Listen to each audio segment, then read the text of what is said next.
अब शुरुआत करते हैं, इस कड़ी के पीछे आप क्यों लगे? रोहित, ये मेरठ में जब हम घुसते हैं ना, बिल्कुल मेन रोड पर ये दरगाह है और इस दरगाह पर हम बुधवार को पहुंचे थे।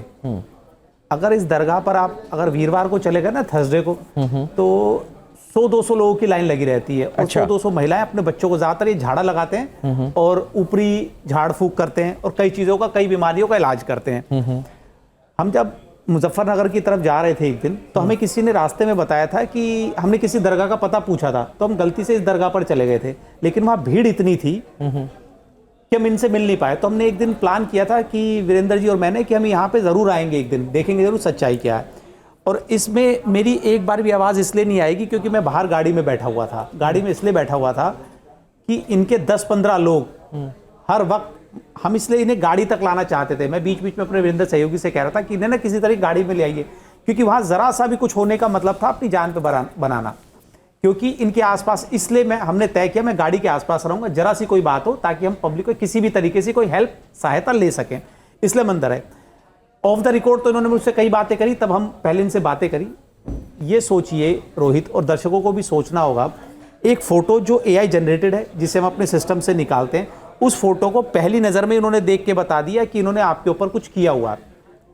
इनके पास महीने में हजारों लोग आते हैं। जो लोग मेरठ के और मेरठ के आसपास के एरिया के हैं, वो भली भांति इसको जानते होंगे, इस दरगाह को जानते होंगे। और सोचिए, वो झाड़ू से झाड़ा लगाते हैं, वो झाड़ू से लेते हैं, वो तीले वाला झाड़ू, उससे झाड़ा लगाते हैं। छोटा हो, बच्चा हो, बड़ा हो, वो झाड़ू उल्टा करते हैं और इतनी तेज मारते हैं, छोटे बच्चे को तो लगती भी होगी, लेकिन बच्चा रो के बता नहीं सकता, और रोएगा भी तो बता देंगे कि ये जो ऊपरी था वो असर छोड़ रहा, तो बाहर उतर रहा। मैंने अपने सहयोगी से कहा भी था, यार इतनी तेज ये झाड़ू मारता है 1-1 साल दूध मुँहे बच्चों पे, कि दर्द भी होता होगा, लेकिन वो बच्चा जब रोता है तो खादिम साहब हमारे सामने बता रहे थे कि इसके से ऊपर से निकल रहा है, जो भी साया था वो निकल रहा है, इसलिए रो रहे हैं।